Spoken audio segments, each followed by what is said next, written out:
오늘 함께 나눌 말씀은 구약 요엘서 2장 1절부터 2절, 12절부터 17절입니다. 구약 성서 요엘서 2장 1절부터 2절, 12절부터 17절까지. 너희는 시온에서 뿔나팔을 불어라. 하나님의 거룩한 산에서 경보를 울려라. 유다 땅에 사는 백성아, 모두 떨어라. 주님의 날이 오고 있다. 그 날이 다가오고 있다. 그날은 캄캄하고 어두운 날, 먹구름과 어둠에 뒤덮이는 날이다. 셀 수 없이 많고 강한 메뚜기 군대가 온다. 마치 어둠이 산등성이를 넘어오듯이 새까맣게 다가온다. 까마득한 옛날까지 거슬러 올라가 보아도 이런 일은 없었다. 앞으로 10,000,000대에 이르기까지도 다시는 이런 일이 없을 것이다.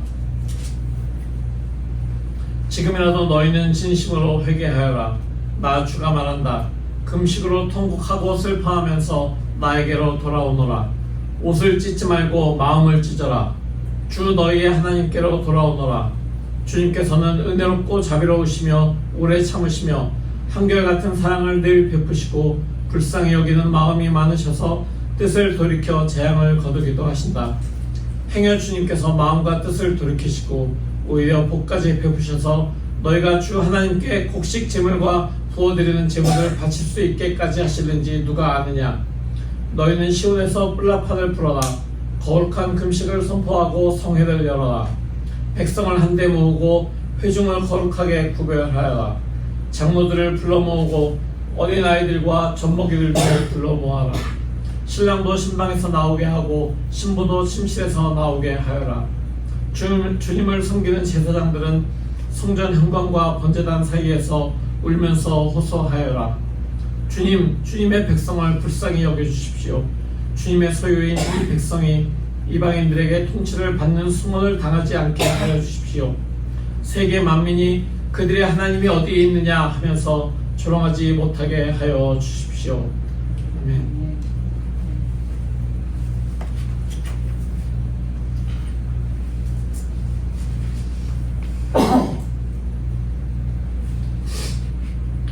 오늘 우리 그리스도인들이 제수요일 또는 성회수요일이라고 부르는 사순절의 시작 날입니다.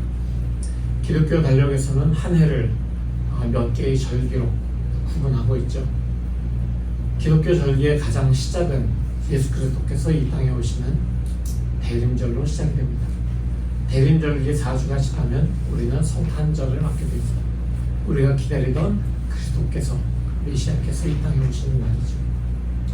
예수께서는 말씀이 육신이 되어 이 땅에 오신 주님이십니다. 그리고 빛으로 어둠뿐인 세상에 오신 주님이십니다. 바로 그 주님의 나타나심을 기억하는 주현절이라고 하는 절기가 대림절에 이었습니다. 대림절기를 통해서 예수 그리스도께서 이 땅에 오신 의미를 우리는 계속해서 되새기게 됩니다. 그리고 빛이신 주님의 그 놀라우신 그 영광을 찬양하며 지냅니다. 그 주님의 놀라우신 영광, 놀라우신 빛이신 주님을 기리는 주현절기의 맨 마지막 날이 우리가 바로 지난주에 했던 주님의 변모주일, 트랜스피규레이션 선데이라고 하는 그런 주일입니다. 주님께서 그렇게 빛의 모습으로 다시 환하게 변하신 그 이후에 바로 사흘 뒤에 우리는 제수요일, 애슐랜스데이를 맞이하면서 사순절의 렌트의 절기로 들어갑니다. 이 렌트라고 하는 사순절의 의미는 다 아시는 것처럼 40일간의 기간을 이야기합니다. 제수요일부터 시작해서 주일을 뺀 40일의 기간이 사순절이라고 불리죠. 그 사순절의 맨 마지막에는 일주일간의 종려주일부터 시작하는 일주일의 기간이 있는데 그것을 우리가 주님의 고난주간, 수난주간이라고 부르고 그 중간에는 세종목요일과 성금요일이 끼어 있습니다. 그리고 그 이후에 맞이하는 주일이 바로 부활주일이죠. 우리 죄를 위해서 이 땅에 오셨던 주님께서 우리를 위해서 십자가에 달려 돌아가시고 부활하신 그 모든 것을 기념하는 그 기간이 바로 사순절입니다. 그리고 그 사순절은 부활의 찬란한 영광으로 시작이 이제 마무리가 됩니다. 사순절기가 끝나면 우리가 아는 것처럼 주님께서 약속하신 성령을 기다리는 부활절기로 시작이 됩니다. 부활절기 동안 우리는 주님께서 이 땅에서 부활하신 이후에 제자들과 함께 계셨던 것처럼, 그리고 약속하신 그 성령을, 보혜사 성령을 보내주셨던 것처럼 그 성령의 강림을 기다립니다. 그리고 그 후에 주님께서 약속하신 성령이 오순절에 강림하는 것을 계기로 해서 우리는 성령 강림 주일을 맞이하게 됩니다. 그 이후에 성령 강림절을 시작으로 해서 다시 긴 절기가 시작됩니다. 대림절기 전까지 이어진 그 모든 절기의 기간을 우리는 주님께서 다스리시는 왕국절이라고도 부릅니다. 그리고 그 기간 동안에 주님의 다스리심을 우리가 즐거워하면서 그것을 기뻐하는 기간으로 보내게 됩니다. 그 왕국절의 마지막 부분에 추수감사주일이 있습니다. 사실 추수감사주일은 교회 절기와는 상관은 없지만, 그래도 대림절을 시작하기 전에 우리가 추수감사절을 통해서 주님의 다스리시는 기간 동안에 우리에게 부어진 은혜를 감사하는 그런 절기가 추수감사절이 바로 거기에 포함되어 있는 것입니다.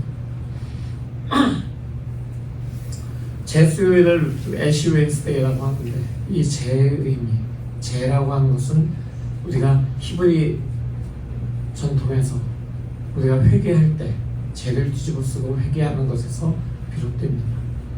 그리고 그 회개를 하는 그 전통, 자신의 그 죄로 더럽혀진 모습을 상징하면서 죄를 뒤집어 쓰는 것과 같이 또 하나의 죄가 의미가 있는데, 그것은 창세기에 나오는 것처럼 우리가 죄라고 하는 것이 흙을 의미하는 의미로 받아들이고 있습니다.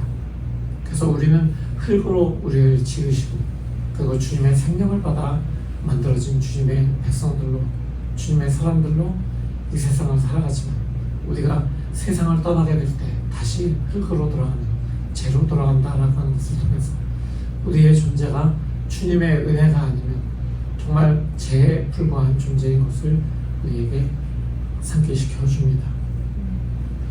이런 의미에서 죄의 수요일은 우리의 자신의 인간으로서 우리의 죽음도 생각하는 날이고, 또 예수 그리스도께 우리의 모든 죄를 고백하며 나아가고, 우리의 죄를 인하여서 돌아가신 예수 그리스도를 생각하면서 다시 한번 참회로 나아가는 날이 성회수요일 또는 제수요일이라고 부르는 것입니다.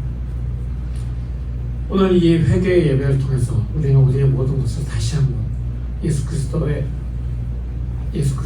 돌리겠다는 그런 결심을 하고, 그리고 사순절기 동안 그리스도 예수의 거룩하심을 닮아가기로 결단하는 그런 귀한 결단이 이 예배를 통해 있어야 할 것입니다. 우리가 보통 회개라고 하면 두 가지의 회개를 이야기한다고 합니다. 하나는 종교적인 회개입니다. 종교적인 회개라고 하는 것을 우리가 생각해 볼 때 우리가 이렇게 한번 생각해 보았으면 좋겠습니다. 어떤 종교든지 다 마찬가지지만 한 사람이 신을 섬깁니다. 그 사람이 자기가 섬기는 신에게 죄를 지었어요. 그러면은 그 신은 굉장히 기분이 나빠할 것입니다. 그렇기 때문에 그 신은 자기를 섬기던 그 죄를 지은 사람에게 무엇인가 그 죄에 대한 보답을 하겠죠. 분명히 벌로, 어떤 형벌로 보답이 될 것입니다. 그리고 그 사람은 자기가 지은 그 죄에 대한 형벌을 모면하기 위해서 그 신의 화를 풀어주기 위한 노력을 합니다.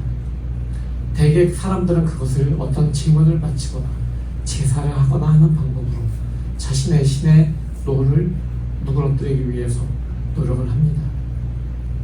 그리고 그 신의 죄를 누그러뜨리기 위해서라면 자신의 육체에 어떤 불이익을 당하거나 육체가 좀 고난을 당하는 것쯤은 아랑곳하지 않고 아주 슬픈 표정으로, 경건한 표정으로 그 신 앞에 매달립니다. 그리고 그가 죄를 다 씻었다라고 생각될 즈음에 그는 다시 그 신에게 제문을 바치고 예배하기 시작합니다. 왜냐하면 자기 자신의 죄를 신이 이제는 용서했다고 생각하기 때문에 그 신으로부터 무언가 복을 받기 위해서 계속해서 제물과 제사를 바칩니다. 그때에는 죄를 회개할 때보다는 조금 더 열정적으로 제물을 바치고 예배를 하죠. 그런데 그런 사람들의 경우에 회개는 아주 최소한으로 어떻게든지 좀 짧게 하려고 하고, 복을 비는 것은 굉장히 좀 거창하게 하려고 하는 그런 것을 우리가 흔히 보게 됩니다. 왜냐하면 종교적인 그런 사람들은 자기에게 어떤 강한 외부의 압력이 있기 전에는 자신의 죄를 깨닫기가 어렵기 때문에, 그렇기 때문에 회개는 아주 최소한으로만 하고, 복은 어떻게든지 좀 많이 받으면 더 좋으니까, 다다익선이라고 생각하니까 더 많이 받으려고 최대한으로 하는 그런 모습을 보입니다. 그런데 두 번째 회개의 그 모습이 있는데, 그것이 바로 복음적 회개라고 하는 겁니다. 이 복음적 회개는 복음을 받아들이고 믿는 사람들, 즉 우리 같은 그리스도인들이 하는 회개를 이야기합니다. 그런데 이 복음적 회개를 하는 사람들이 자신에게 지은 죄를 가지고 회개를 할까요? 저는 그렇게 생각하지 않습니다. 내가 지은 죄를 가지고 회개하는 것은, 그것은 종교적인 회개와 다를 바가 없을 것 같습니다. 복음적 회개하는 사람들은 죄의 그 자체를 회개합니다. 왜냐하면 우리는 죄가 이미 다 예수 그리스도에 의해서 씻어진 사람들이기 때문입니다. 그 이야기를 로마서에서 사도 바울은 이렇게 이야기합니다. 로마서 8장 1절과 2절입니다. 그러므로 그리스도 예수 안에 있는 사람들은 정죄를 받지 않습니다. 그것은 그리스도 예수 안에서 생명을 누리게 하는 성령의 법이 당신을 죄와 죽음의 법에서 해방하여 주었기 때문입니다. 아멘. 복음은 우리 그리스도인들의 죄에서 해방되었다라고 이야기합니다. 하지만 우리가 아직도 죄의 영향력 아래에 있는 연약함이기 때문에 우리는 죄를 미워합니다. 하나님께서 죄를 미워하시는 것만큼 우리도 죄를 미워하고, 그렇기 때문에 우리에게 아직도 영향력을 미치고 있는 그 죄의 영향력에 있는 우리를 바라보면서 그 죄에 대해서 회개하는 것입니다. 죄는 하나님이 미워하시는 것입니다. 우리도 죄를 미워합니다. 예수 그리스도의 고난이 우리의 모든 죄를 씻어가시기 위한 것임을 우리는 이미 잘 알고 있고, 말씀을 통해서도 확인이 되었습니다. 하나님의 용서를 위해서 우리가 고난을 받으면서, 우리가 몸을 막 힘들게 하면서 무릎으로 기어다니면서, 어떤 사람들은 채찍으로 자기를 치면서 죄를 용서받아야 되는 것이 아니라, 그리스도께서 대속하시는 그 은혜를 믿는다면, 그렇다면 우리의 죄는 용서받은 것입니다. 우리가 그리스도 안에서 용납되었다는 그 사실로 인해서 우리는 하나님께 기뻐하고 하나님께 감사의 예배로 나아갈 수 있는 것입니다. 예수 그리스도의 의로움 안에 우리의 소망이 있는 것입니다. 우리가 아까 찬양한 것처럼 예수 안에 소망이 있습니다. 우리의 의로움, 우리의 행함이 아니라 바로 예수 그리스도의 의로우심으로 우리의 모든 죄를 속죄하여 주신 바로 그 은혜로 우리가 예수 안에서 소망을 찾고, 예수 안에 있는 의로움으로 우리가 소망을 가지는 것입니다. 그래서 복음적 회개는 하나님의 사랑과 하나님의 용납하심을 우리가 느끼기 때문에 우리가 깊이 그 죄에 대해서 미워하고 회개하는 것입니다. 이 깊은 단계의 회개들은 종종 아픔을 수반합니다. 자기 자신에 대해서 하나님의 그 미워하시는 죄를, 아직도 그 죄에 의해서 영향을 받는 나 자신에 대해서 생각하면 생각할수록 깊은 아픔을 느끼고, 그 아픔을 느끼기에 내가 더 깊이 있게 회개할 수 있는데, 그러기 때문에 아픕니다. 그러기 때문에 나의 영혼이 정말 아픕니다. 그러나 그 아픔을 느끼기 때문에 우리는 회개하고, 그 회개를 통해서 성숙해 갈 수 있는 것입니다. 바로 그것이 복음적 회개의 결론으로 이끌어지는 것입니다. 그렇다면 이 복음적 회개가 일어날 때 어떤 일들이 함께 일어날까요? 복음적 회개가 일어날 때 우리는 깊은 겸손을 경험하게 됩니다. 가끔 다른 사람들을 좀 경멸하는 우리의 마음이 있을 수 있습니다. 아, 저 사람은 도대체 왜 저러는 거야? 저런 사람들이 있다니. 아직도 세상에 저런 사람들이, 이런 식으로 다른 사람들을 경멸하는 그런 우리의 시선들. 그리고 가끔은 우리도 다른 사람들로부터 비난을 당할 때가 있습니다. 너는 이래서 이런 사람이야 라고 비난을 당할 때가 있습니다. 그렇지만 그럴 때 예수 그리스도의 값없는 은혜를 생각하면서 회개해야 하는 것입니다.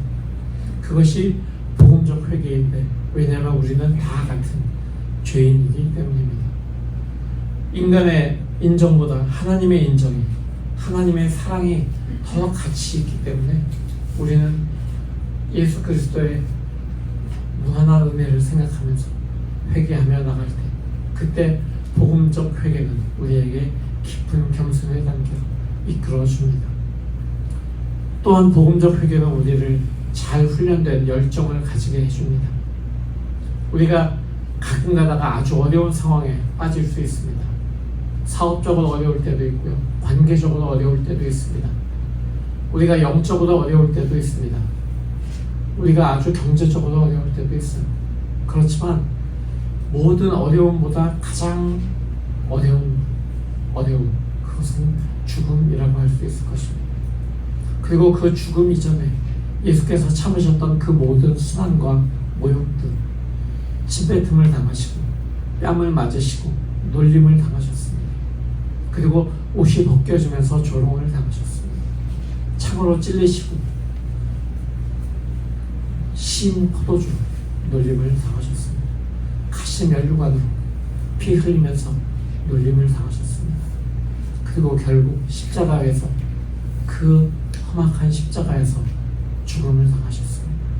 그러나 우리가 바로 그 예수님께서 당하셨던 그 모든 고통을 생각해 볼 때, 우리가 어떤 상황을 맞이해서 불안함이나 또는 성급함이 생긴다고 할 때, 그때 우리는 진정한 회개로 나아가면서 그리스도께서 당하셨던 그 고통을, 죽음을 생각해야 하는 것입니다. 바로 그때 그리스도께서 당하셨던 그 죽음이, 그 고통이 우리를 훈련된 열정을 갖게 해주는 것입니다. 그 다음에 복음적 회개는 우리에게 불붙은 어떤 사랑도 가지게 해줍니다. 우리 주변에 누군가에 대해서 우리가 불친절하거나 좀 짜증이 났던 때가 분명히 있을 거거든요.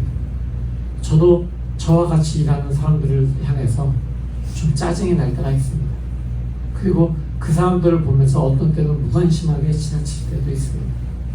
그냥 이 렉싱턴이라고 하는 도시에 살아가는 모든 사람들을 그저 무관심하게 바라보고 지나갈 때도 있습니다. 그렇지만 예수 그리스도의 값없는 은혜가 나에게 주어졌다는 것을 우리가 생각하면서 회개할 때, 그 회개는 우리에게 끝없는 사랑을 다시 한번 가지게 해줍니다. 예수께서 우리에게 주신 그 끝없는 사랑, 은혜, 하나님께서 우리에게 부어주셨던 끝없는 그 은총을 생각해 볼 때, 우리는 회개하면서 끝없는 열정이 나에게서 다시 솟아날 수 있도록 해주시는 주님을 만나게 될 것입니다. 하나님이 얼마나 우리에게 큰 관심으로, 열정으로 다가오셨는지 우리가 깨닫게 될 때, 우리가 회개를 통해서 깨닫게 될 때, 주님은 우리에게 크신 사랑을 가지게 해주실 것입니다.